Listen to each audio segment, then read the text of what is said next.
మాట తప్పని మడమ తిప్పని జననేత ఎమ్మెల్యే యశస్విని రెడ్డి గారు నియోజకవర్గ ప్రజలకు ఇచ్చిన మరో హామీని నిలబెట్టుకున్నారు. 2 నెలల వ్యవధిలోనే తొర్రూరు పట్టణాభివృద్ధి కోసం 10 కోట్ల రూపాయల నిధులు సాధించారు. ఈ ప్రత్యేక నిధులతో పట్టణంలో అసంపూర్తిగా ఉన్న సీసీ రోడ్లు, డ్రైనేజీ వ్యవస్థల పునరుద్ధరణతో పాటు మౌలిక సదుపాయాలు కల్పించనున్నారు.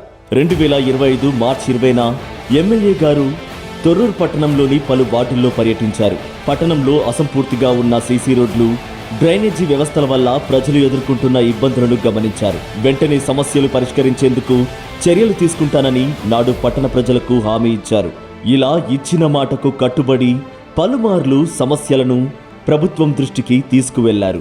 చివరకు ప్రభుత్వం నుంచి భారీగా నిధులు సాధించి పాలకుర్తి నియోజకవర్గం జనంపై తన ప్రేమను చాటుకున్నారు. ఇచ్చిన మాట నెరవేర్చుకున్నారంటూ ప్రజలు హర్షం వ్యక్తం చేస్తున్నారు.